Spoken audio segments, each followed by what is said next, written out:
La porte était ouverte, pas entr'ouverte, complètement ouverte, battant doucement contre le mur sous la brise nocturne. Le détective Arnaud s'arrêta sur le seuil, main instinctivement posée sur son arme de service.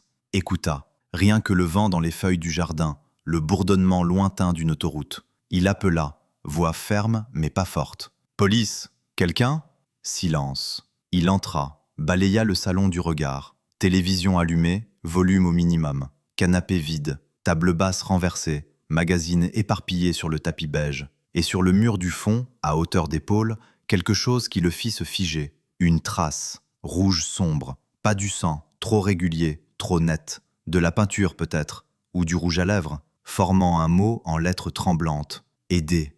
24 heures plus tôt, tout était normal. Enfin, aussi normal que possible pour la famille Deschamps. Clara, 16 ans, cheveux noirs coupés courts, toujours un casque audio sur les oreilles. Léa, 14 ans, blonde comme leur mère, sourire timide, carnet de dessins rempli de croquis de fleurs et d'animaux. 2 sœurs, proches malgré leurs différences. Leur mère, Sophie, les avait embrassées avant de partir travailler ce mardi matin. Poste de nuit à l'hôpital, infirmière aux urgences. Elle rentrerait mercredi à 8 heures. Les filles avaient l'habitude, vieilles assez pour rester seules. Clara devait surveiller Léa, s'assurer qu'elle fasse ses devoirs, qu'elle mange correctement. Sophie avait laissé de l'argent sur le comptoir de la cuisine. « Commandez une pizza si vous voulez, je vous appelle vers minuit. Bisous, au revoir. » La porte s'était refermée. C'était la dernière fois qu'elle les voyait. Sophie appela effectivement à minuit. Le téléphone sonna 6 fois, tomba sur le répondeur. Elle fronça les sourcils, réessaya. Même résultat. Pas de panique encore. Les filles dormaient probablement. Elle envoya un texto. « Tout va bien ?» Aucune réponse. Elle attendit 1 heure. Rappela. Toujours rien. À 2 heures du matin, entre 2 patients aux urgences, elle sentit l'inquiétude grimper. Clara répondait toujours. Même endormie, elle gardait son téléphone près d'elle. Sophie demanda sa pause, sortit dans le couloir, composa le numéro de la maison fixe. Sonnerie continue. Personne ne décrocha. Elle pensa appeler la police, hésita. Exagérait-elle ? Les filles avaient peut-être juste éteint leur téléphone, oublié de brancher le fixe. Mais quelque chose lui tordait l'estomac, instinct maternel. À 3 heures, elle ne tint plus. Appela le commissariat. L'agent de permanence nota les informations. 2 mineurs, seuls à domicile, injoignables depuis plusieurs heures. Il promit d'envoyer une patrouille. À 4h12, la voiture de police se gara devant la maison des Deschamps. Quartier résidentiel calme, pavillon identique aligné le long d'une rue bordée de platanes. Lumière éteinte dans presque toutes les fenêtres, sauf chez les Deschamps. Là, toutes les lumières étaient allumées. Rez-de-chaussée, étage, même le garage. Les 2 agents échangèrent un regard, sortirent du véhicule, s'approchèrent. C'est alors qu'ils virent la porte d'entrée, ouverte, battant dans le vent. Ils entrèrent prudemment, appelèrent, fouillèrent le rez-de-chaussée, salon, cuisine, salle à manger, vide. La table basse renversée dans le salon, le mot sur le mur. Ils montèrent à l'étage. 3 chambres, une salle de bain, toutes vides. Lit fait dans 2 chambres, défait dans la 3e, celle de Clara probablement. Posters de groupes de rock sur les murs, vêtements jetés sur une chaise. Mais aucune trace des filles, aucun signe de lutte à part la table renversée. Les agents redescendirent, inspectèrent plus attentivement. Dans la cuisine, 2 assiettes dans l'évier, restes de pâtes collées au fond, 2 verres vides. Sur le comptoir, téléphone portable. Celui de Léa, écran fêlé, batterie à 12%. Aucun appel passé, aucun message envoyé depuis 20h30. L'autre téléphone, celui de Clara, était introuvable. L'affaire fut transmise aux enquêteurs dès l'aube. Arnaud arriva à 6h, accompagné de sa collègue, la lieutenante Mercier. Ils examinèrent la scène. Le mot sur le mur les dérangea immédiatement. Écrit avec du rouge à lèvres, confirmé par analyse rapide. Mais quelle main l'avait tracé ? Clara ? Léa ? Quelqu'un d'autre ? Les lettres tremblaient, certaines presque illisibles. Signe de panique ? Ou de précipitation ? Mercier photographia tout. Arnaud interrogea les voisins. Madame Leroux, 68 ans, vivait juste à côté. Elle avait entendu quelque chose la veille au soir. Vers 22h, des voix, fortes, comme une dispute. Mais elle n'avait pas fait attention. Les adolescentes se disputaient souvent, non ? Elle était retournée à sa série, télévisée. Arnaud demanda si elle avait vu quelqu'un entrer ou sortir. Non, Rien, la rue était calme, comme d'habitude. Sophie arriva en trombe à 7 heures, visage pâle, yeux rougis. Elle se précipita à l'intérieur, appela ses filles. Arnaud dut la retenir doucement. « Madame Deschamps, on va les retrouver, mais il faut que vous nous aidiez. Répondez à quelques questions. » Elle hocha la tête, main tremblante. Il l'assit dans la cuisine, loin du mot sur le mur du salon. Commença méthodiquement. Les filles avaient-elles des problèmes récents? À l'école? Avec des amis? Sophie secoua la tête. Clara est... Elle est un peu rebelle, mais rien de grave. Léa est calme, sérieuse. Elles s'entendent bien. Des petits amis? Clara voyait un garçon, je crois. Elle m'en a pas beaucoup parlé. Léa est trop jeune. Des menaces? Des comportements étranges? Non, rien. Tout était normal hier matin. Tout était... Sa voix se brisa. Mercier posa une main sur son épaule. Techniciens de la scientifique arrivèrent. Relevèrent les empreintes, prélevèrent le rouge à lèvres sur le mur, inspectèrent chaque centimètre. Dans la chambre de Clara, ils trouvèrent son ordinateur portable, ouvert, en veille. Mercier le réveilla, parcourut l'historique. Réseaux sociaux, vidéos YouTube, rien d'alarmant. Dernière activité, 20h15, message privé à une certaine Chloé. On se voit demain au lycée. Réponse de Chloé, ok, bisous. Conversation banale, rien d'autre. Dans la chambre de Léa, carnet de dessin empilé sur le bureau. Mercier les feuilleta. Croquis magnifiques, détaillés. Fleurs, oiseaux, paysages. Et sur la dernière page du carnet du dessus, quelque chose de différent. Un dessin sombre. Forêt dense, arbres tordus. Et au centre, une silhouette. Floue, indistincte, comme une ombre. Aucune date, aucune annotation. L'alerte enlèvement fut déclenchée à 9 heures. Photos de Clara et Léa diffusées sur tous les écrans, toutes les radios. Description précise. Clara, 1,65 m, cheveux noirs courts, yeux marrons. Dernière fois vue portant un jean et un sweatshirt gris. Léa, 1,58 m, cheveux blonds, longs, yeux bleus, probablement en pyjama. Un ensemble rose avec des motifs de licorne. Les appels affluèrent.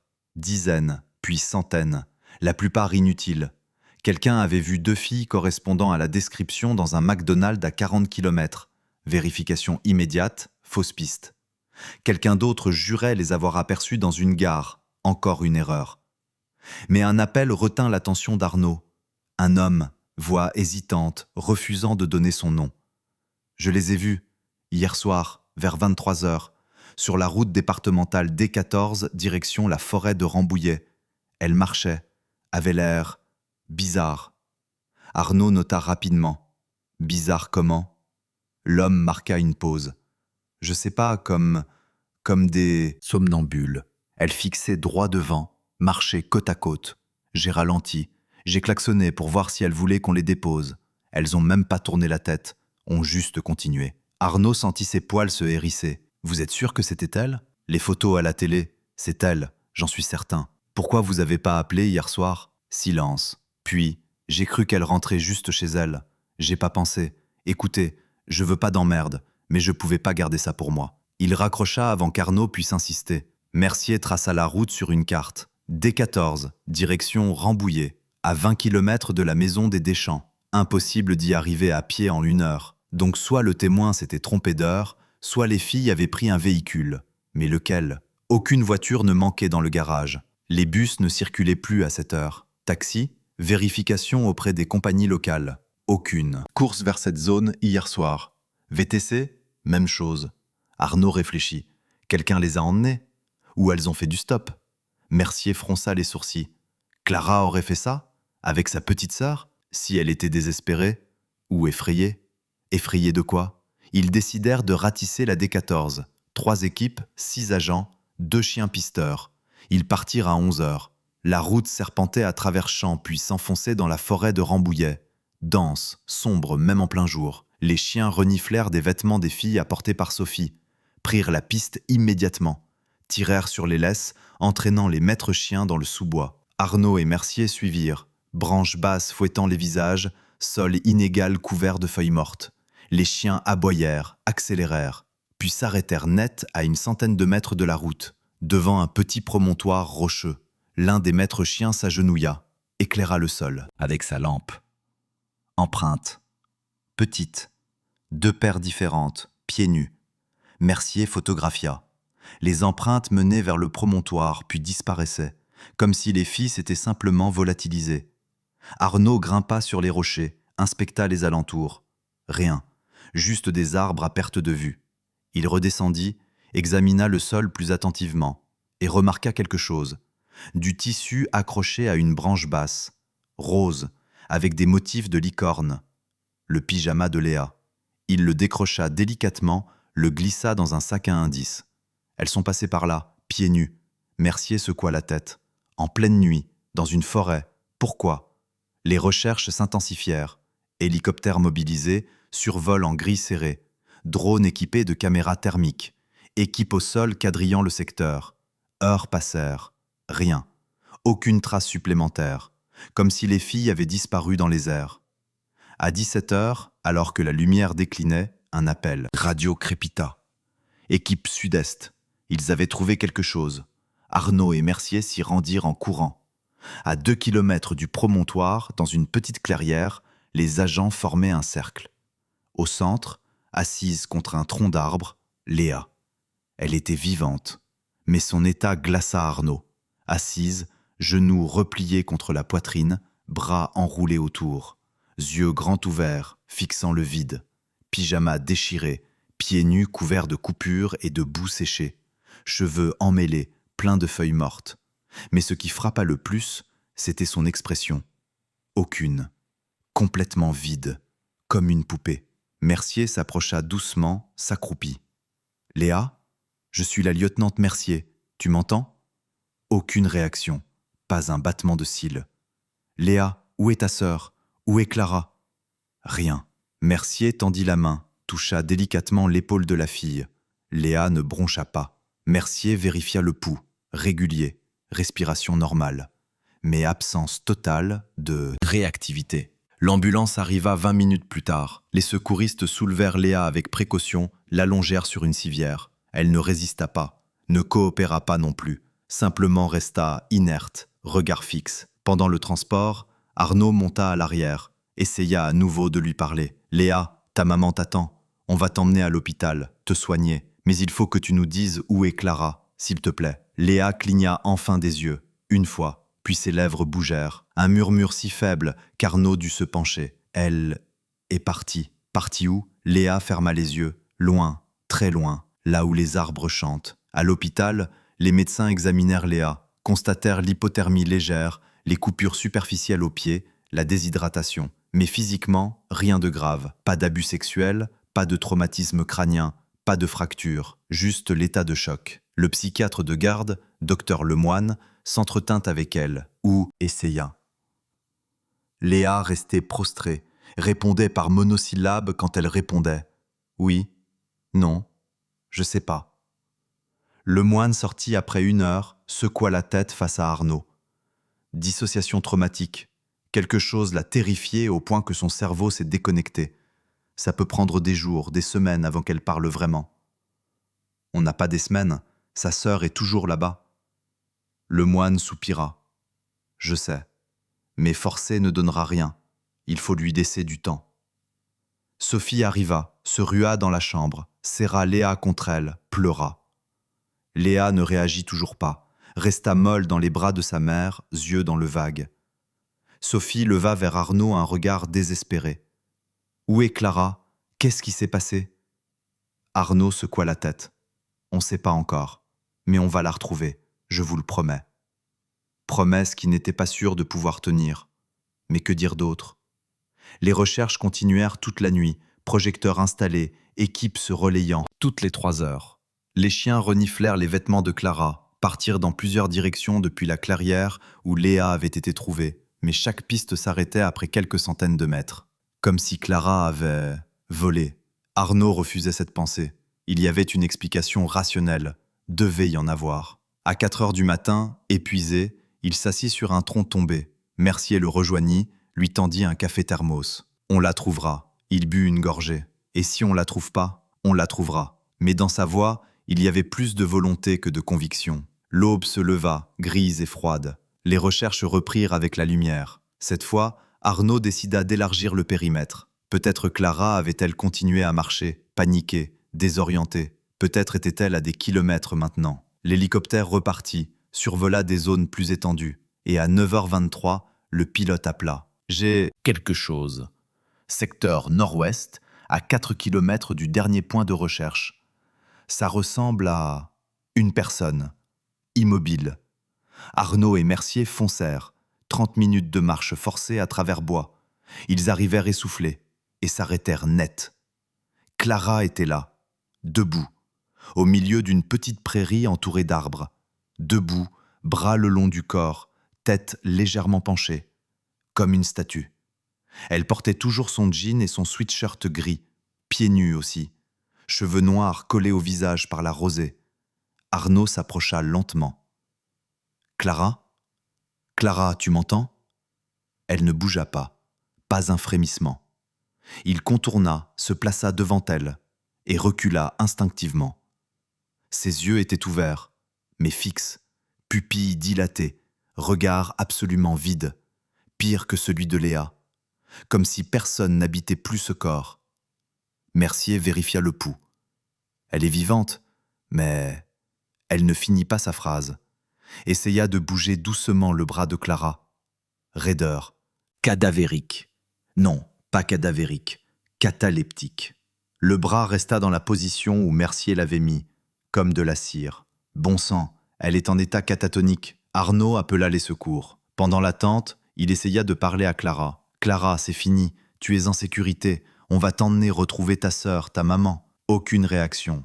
Rien. Juste ce regard fixe, terrifiant. Clara fut hospitalisée dans la même aile que Léa. Même diagnostic. État de choc, traumatisme psychologique sévère. Mais son cas était pire. Elle ne répondait à rien, ne mangeait pas sauf si on la nourrissait, ne bougeait pas sauf si on la déplaçait. Les médecins effectuèrent tous les tests possibles. Scanner cérébral, rien d'anormal. Analyse sanguine, rien. Aucune drogue, aucun toxique. Juste un cerveau qui s'était éteint. Le moine rencontra Sophie, lui expliqua. C'est une réaction de protection extrême. Face à un traumatisme insoutenable, le psychisme se déconnecte complètement. C'est rare, mais ça arrive.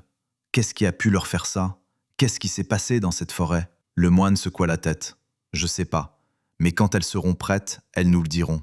Peut-être. Arnaud et Mercier retournèrent à la maison des Deschamps, fouillèrent encore, cherchèrent ce qu'ils avaient pu manquer. Dans la chambre de Clara, Mercier ouvrit les tiroirs du bureau. Vieux devoirs, magazines, maquillage. Puis, tout au fond du dernier tiroir, sous une pile de photos, un carnet. Petit, relié de cuir noir. Elle l'ouvrit. Journal intime. Écriture serrée, page remplie. Elle feuilleta rapidement. Entrée datant des derniers mois. Pensées d'adolescente, plainte sur l'école, sur sa mère. Rien d'alarmant. Jusqu'aux dernières pages. Entrée du 26 septembre, 2 jours avant la disparition. Léa fait encore des cauchemars. La même chose chaque nuit. Elle dit qu'elle voit une femme dans la forêt. Une femme sans visage qui l'appelle. Je lui dis que c'est juste un rêve, mais elle a peur, vraiment peur.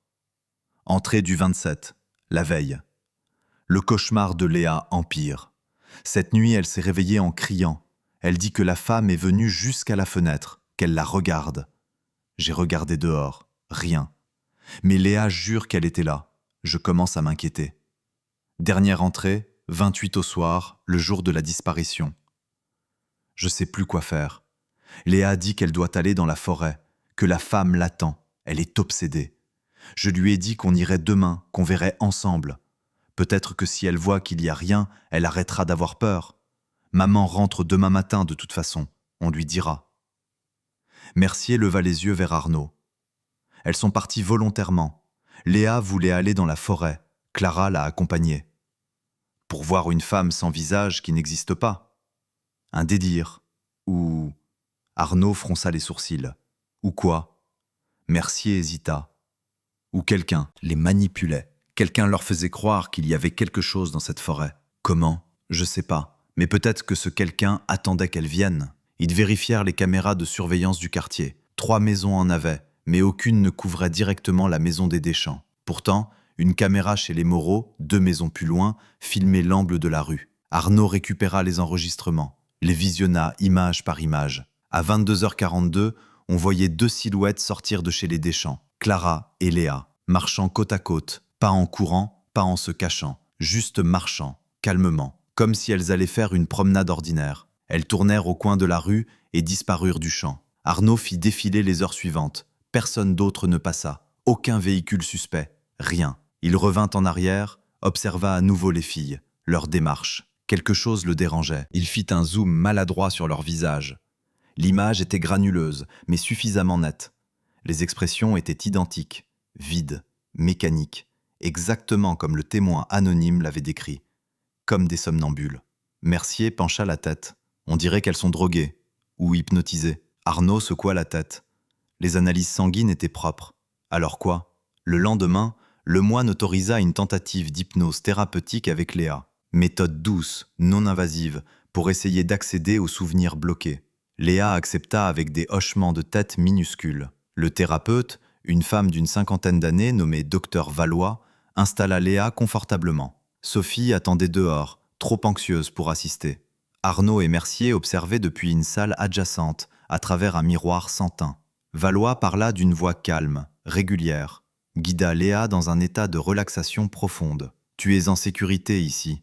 Personne ne peut te faire de mal.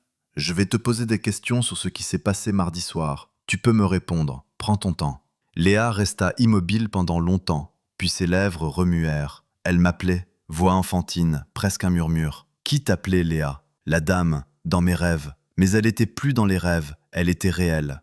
Où était-elle ? Dehors, devant la fenêtre. Elle me regardait. « Tu l'as vue ? » Oui, elle avait pas de visage, juste noir. Mais elle souriait quand même. Je sais pas comment, mais elle souriait. Arnaud sentit un frisson lui parcourir l'échine. Valois continua doucement. « Qu'est-ce que tu as fait ? » J'ai dit à Clara. Clara a regardé. Elle l'a vu aussi. Clara a vu la dame ? Oui, et Clara a eu peur. Mais la dame a dit qu'il fallait venir, qu'elle avait quelque chose à nous montrer, quelque chose d'important. Comment elle vous a dit ça ? Elle parlait ? Léa secoua légèrement la tête. Non, dans ma tête. Sa voix était dans ma tête. Et toi et Clara, vous êtes sortis ? Oui, on devait. On pouvait pas faire autrement. Elle nous tirait. Pas avec les mains, avec ces mots dans ma tête. Mercier écrivait frénétiquement. Arnaud fixait Léa, incrédule.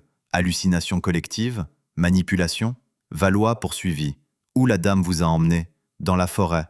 On a marché longtemps, très longtemps. Et elle marchait devant. On voyait juste sa robe blanche. Tout le reste était noir. Et ensuite, Léa se raidit. Respiration accélérée. Ensuite, il y avait d'autres, plein d'autres, des ombres, autour de nous, qui chuchotaient. Que disait-elle ? Restez, restez avec nous, devenez comme nous. Léa commença à trembler. Clara a dit non. Elle a crié. Elle m'a pris la main. On a couru. Mais les ombres suivaient, partout, dans tous les arbres. Valois jeta un coup d'œil vers le miroir, inquiète. Arnaud lui fit signe de continuer. Qu'est-ce qui s'est passé après ? Léa pleurait maintenant, larmes silencieuses coulant sur ses joues. Clara m'a dit de courir et de pas m'arrêter. Elle est partie dans une direction, moi dans une autre, pour les séparer, les ombres. Sa voix se brisa. J'ai couru jusqu'à tomber. Et quand je me suis réveillé, vous étiez là. Et Clara, je sais pas où elle est allée. Léa ouvrit les yeux brusquement, fixa Valois avec terreur. Elles l'ont prise. Les ombres l'ont prise. C'est pour ça qu'elle parle plus. Elles l'ont vidée. La séance s'arrêta là. Léa était trop agitée pour continuer. Valois la rassura, la ramena doucement à un état de conscience normal. Sophie entra, serra sa fille contre elle. Arnaud et Mercier sortirent dans le couloir, restèrent silencieux un moment. Puis Mercier murmura « Qu'est-ce qu'on vient d'entendre ?» Arnaud secoua la tête. « Je sais pas. Délire partagé ? Intoxication au monoxyde de carbone avant de sortir de la maison ?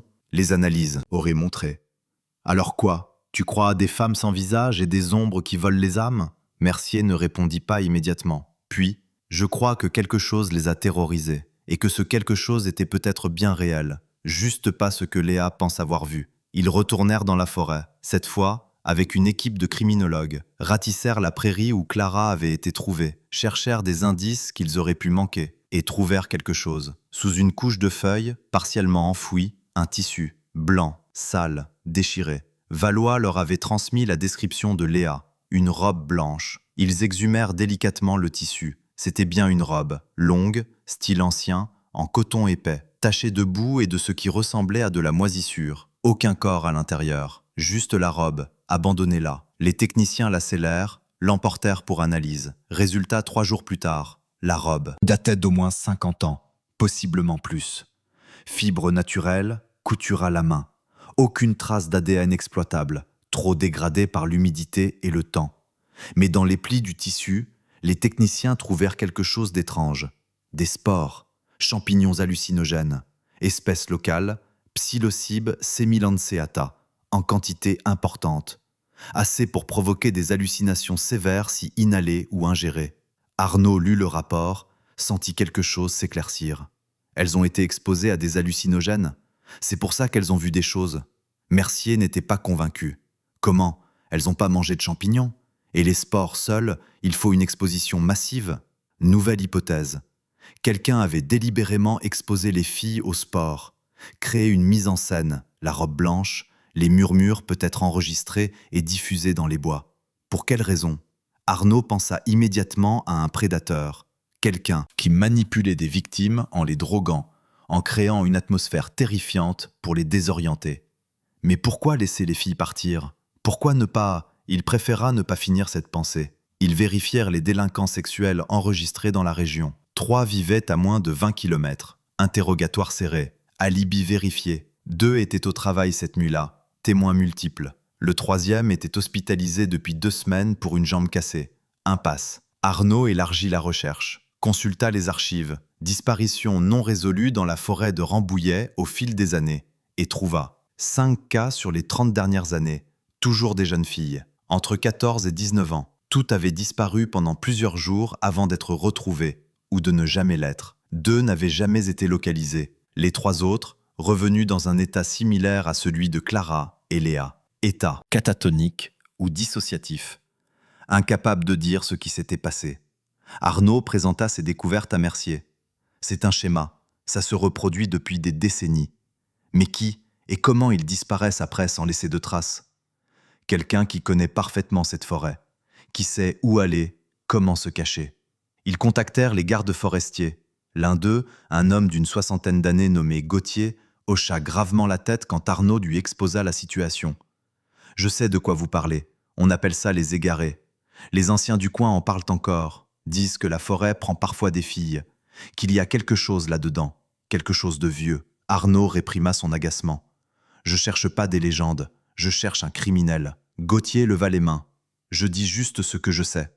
Mais il y a un endroit dans la forêt, un endroit où personne va. Même nous, on évite. C'est une clairière, profond dans le secteur nord. On l'appelle la clairière muette.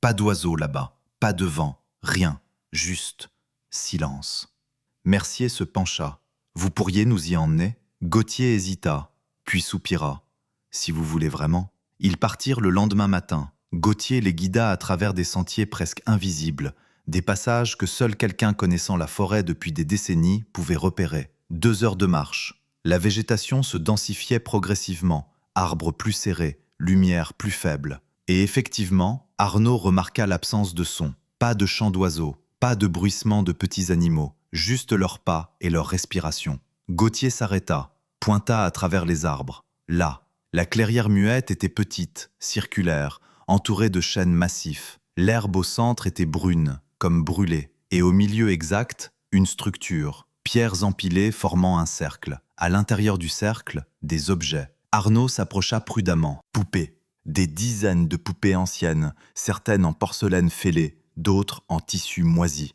Toutes arrangées en cercle, faisant face au centre. Et au centre, une photographie, récente. Arnaud se pencha. Son sang se glaça. C'était une photo de Clara et Léa, prise de loin, à travers une fenêtre, la fenêtre de leur chambre. Mercier appela immédiatement les renforts. La zone fut bouclée, transformée en scène de crime. Les techniciens relevèrent tout. Empreintes digitales sur les pierres, fibres sur les poupées, analyse du sol. Et découvrirent que sous le cercle de pierre, la terre avait été creusée, récemment. Ils exhumèrent avec précaution. À 30 cm de profondeur, un coffre en métal rouillé, ancien, cadenas brisé. Arnaud l'ouvrit lentement. À l'intérieur, des objets personnels, bijoux, montres, vêtements d'enfants et des photographies, des dizaines de photographies. Filles jeunes, différentes époques reconnaissables au style vestimentaire et à la qualité des images. Certaines remontaient visiblement aux années 70, d'autres plus récentes. Arnaud reconnut 2 visages, ceux des filles disparues non retrouvées dans les archives. Et tout au fond, un carnet, couverture en cuir craquelé. Il l'ouvrit délicatement, page jaunie, écriture serrée à l'encre noire, un journal. Il lut la première page. Juin 1967. Mère m'a dit que les filles impures doivent être purifiées, que la forêt sait comment. J'ai amené la première aujourd'hui. Elle a crié, mais après, elle était silencieuse, propre. La forêt l'a nettoyée. Arnaud sentit son estomac se retourner. Il feuilleta, page après page de la même écriture, décrivant des enlèvements, des rituels, des purifications. Parfois, les filles mouraient.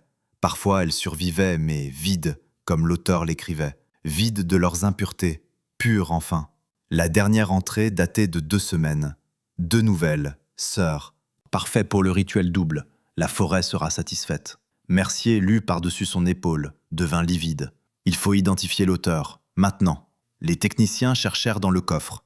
Trouvèrent, tout au fond, une carte d'identité. Vieille, photo noir et blanc. Nom, Marguerite Fontaine. Date de naissance, 1945. Arnaud montra la carte à Gauthier. Vous connaissez cette personne ? Gauthier plissa les yeux. Marguerite Fontaine. Oui, elle vivait seule dans une cabane à la lisière de la forêt. Elle est morte il y a 7-8 ans, trouvée morte dans son lit. Personne l'a regrettait. Elle était bizarre. Les gens disaient qu'elle était folle. Arnaud et Mercier échangèrent un regard. Si elle est morte, qui a pris la photo de Clara et Léa ? Qui a écrit la dernière entrée du journal ? Gauthier haussa les épaules. Elle avait peut-être de la famille, je sais pas. Ils vérifièrent immédiatement. Marguerite Fontaine avait eu une fille unique, née en 1968, prénommée Anne.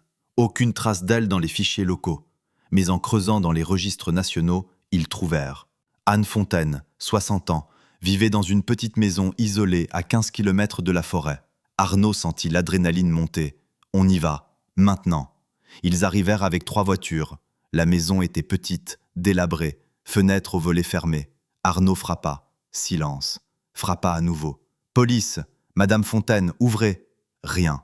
Il fit signe à un agent de forcer la porte. À l'intérieur, obscurité, odeur de renfermé.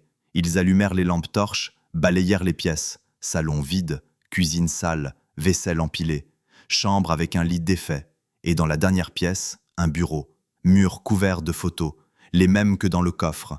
Plus d'autres. Clara et Léa à différents moments, prises de loin. Depuis des semaines apparemment. Stalking systématique. Sur le bureau, un ordinateur portable.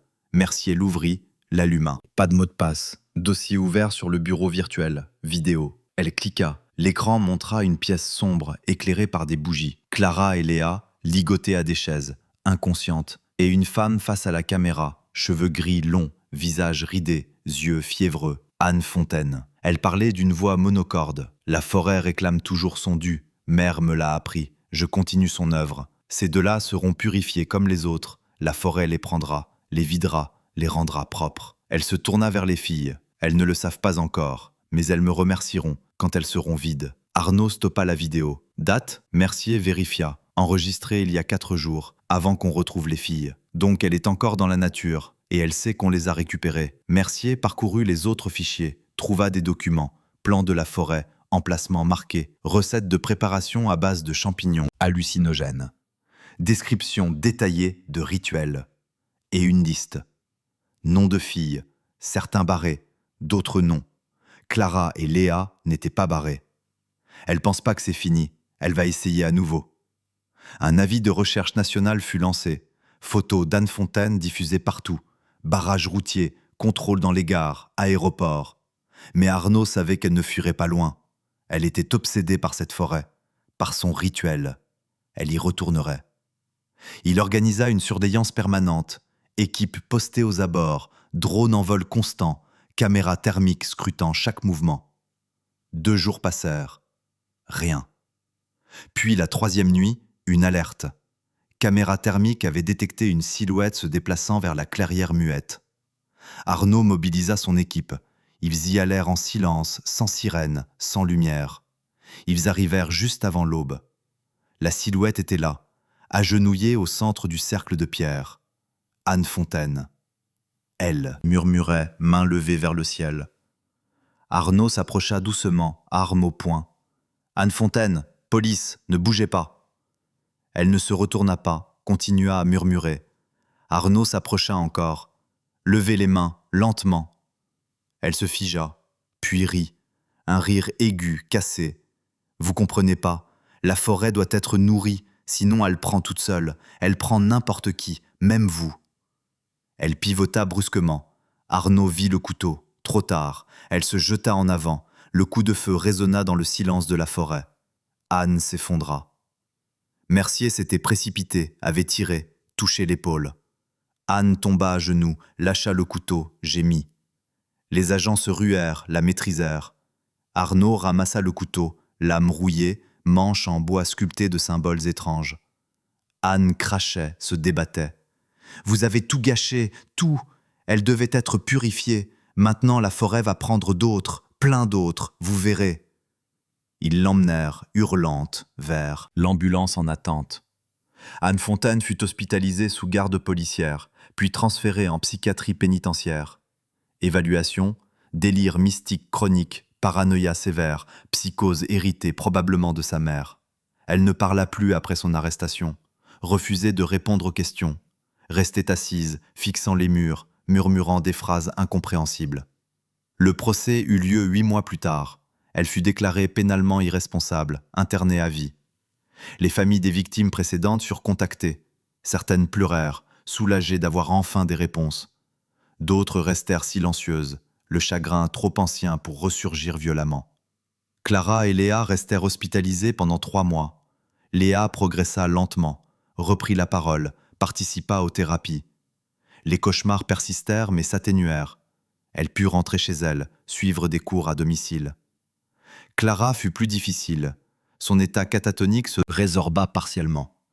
Elle bougeait à nouveau, répondait à des questions simples. Mais quelque chose était brisé. Elle ne souriait jamais, ne parlait presque pas. Passait des heures à fixer par la fenêtre, observant les arbres au loin.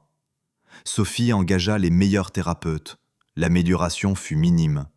Clara vivait, mais comme une ombre d'elle-même. Arnaud prit sa retraite 2 ans plus tard. L'affaire Deschamps fut sa dernière grande enquête. Il ne regretta pas. Les images de Clara debout dans la prairie, regard vide, le hantaient encore. Mercier continua, devint capitaine, se spécialisa dans les affaires impliquant des enfants. Chaque cas lui rappelait pourquoi elle faisait ce métier. Mais aucun ne fut aussi troublant que celui des sœurs Deschamps. La clairière muette fut fermée, barrières installées, panneaux d'interdiction. Mais parfois, les gardes forestiers rapportaient des intrusions, curieux attirés par la légende qui s'était formée autour du lieu. Ils trouvaient occasionnellement de nouvelles poupées, de nouvelles offrandes, anonymes, comme si d'autres avaient repris le rituel, ou comme si certains croyaient encore que la forêt réclamait son dû. Sophie déménagea avec ses filles 1 an après les événements. Nouvelle ville, nouveau départ. Léa réintégra un lycée, se fit de nouveaux amis, évitait soigneusement de parler de ce qui s'était passé. Clara resta à la maison, ne voulait plus sortir. Sophie ne la forçait pas. Leur vie devint une routine silencieuse. Repas ensemble, thérapies hebdomadaires, soirées devant la télévision. Normale en surface, brisée en profondeur. 10 ans passèrent. Léa devint infirmière, comme sa mère. Elle se maria, eut un enfant, une fille, qu'elle prénomma Espérance. Clara vivait toujours avec Sophie. Maintenant, dans la trentaine, elle avait trouvé un semblant d'équilibre. Travaillait depuis la maison, graphisme sur ordinateur, interaction humaine minimale. Elle ne dormait jamais sans lumière, ne s'approchait jamais des forêts, et parfois, quand elle pensait que personne ne regardait, elle murmurait, toujours les mêmes mots. Les ombres sont parties, les ombres sont parties, comme un mantra, comme une prière.